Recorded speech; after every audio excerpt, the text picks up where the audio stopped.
وعلیکم ورحمۃ اللہ وبرکاتہ۔ 10 محرم کی سب سے خاص عبادت اور سب سے بہترین عبادت کون سی ہے؟ تو اس سلسلے میں کچھ ضروری باتیں ہیں جو آپ لوگوں کو سمجھنا چاہیے اور اس پر عمل بھی کرنا چاہیے۔ 10 محرم کی جو سب سے خاص عبادت ہے، بعض لوگ سبیل لگانا عبادت سمجھتے ہیں، بعض لوگ لنگر لگانے کو بڑا ثواب کا کام سمجھتے ہیں، بعض لوگ تعزیے نکالنے کو ثواب کا کام سمجھتے ہیں۔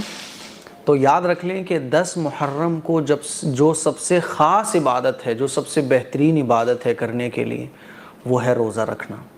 ویسے تو پورے محرم کے مہینے میں روزے رکھنے کی فضیلت ہے، لیکن 10 محرم کو، جس کو یوم عاشورہ کہا جاتا ہے، رسول اللہ صلی اللہ علیہ وسلم خاص طور پر روزہ رکھا کرتے تھے اور روزہ رکھنے کا حکم بھی فرماتے تھے۔ پھر جب رمضان کے روزے فرض ہو گئے تو رسول اللہ صلی اللہ علیہ وسلم نے اجازت عام فرمائی کہ جو چاہے وہ رکھ لے، جو چاہے نہ رکھے۔ لیکن حضور خود 10 محرم کا روزہ رکھا کرتے تھے، صحابہ اکرام بھی روزہ رکھا کرتے تھے، اسی لیے 10 محرم کو روزہ رکھنا یہ سنت ہے۔ اور یاد رکھیے، کسی دن کا کوئی عمل رسول اللہ صلی اللہ علیہ وسلم سے ثابت ہونا، جس کو سنت کہا جاتا ہے، تو جو چیز سنت ہو پھر اس سے بہترین کوئی چیز عمل کرنے کے لیے ہوتی نہیں ہے۔ اسی لیے 10 محرم کو روزہ رکھو، آپ خاص طور پر روزہ رکھو۔ 10 محرم کا جو روزہ ہے وہ صحابہ اکرام رکھا کرتے تھے۔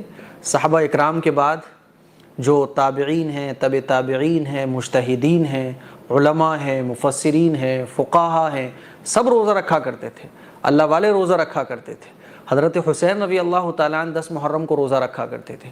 اسی لیے 10 محرم کی سب سے بہترین عبادت ہے روزہ۔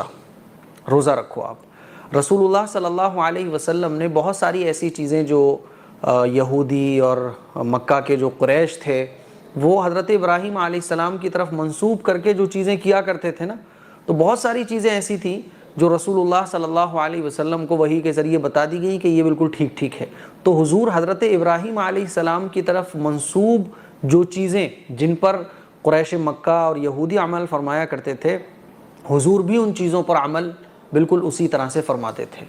تو جب حضور مدینہ تشریف لائے تو یہودیوں کو دیکھا کہ وہ لوگ روزہ رکھتے ہیں، تو پتہ چلا کہ یہ اس لیے روزہ رکھتے ہیں کہ اس دن یہودیوں کو حضرت موسیٰ علیہ السلام کی جو قوم تھی اس کو فرعون سے نجات ملی تھی، اس لیے اس کے شکر میں یہ لوگ روزہ رکھتے ہیں۔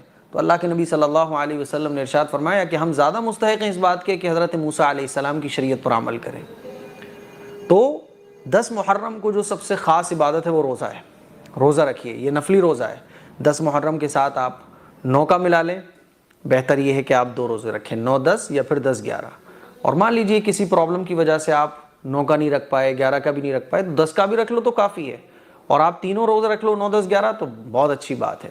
اسی لیے ہمیں چاہیے کہ ہم سنت پر عمل کرنے کی کوشش کریں۔ لوگوں کو دیکھنے کو ملتا ہے کہ تازی بنا کے لوگ بیٹھے ہوتے ہیں، نماز ہو رہی ہوتی ہے، نماز پڑھنے نہیں جاتے، شربت پی رہے ہوتے ہیں لیکن روزہ نہیں رکھتے، کھچڑا بنا کے کھلا رہے ہوتے ہیں، لنگر لٹا رہے ہوتے ہیں، کھانے کی چیزیں لٹا رہے ہوتے ہیں، لیکن روزہ نہیں رکھتے ہیں۔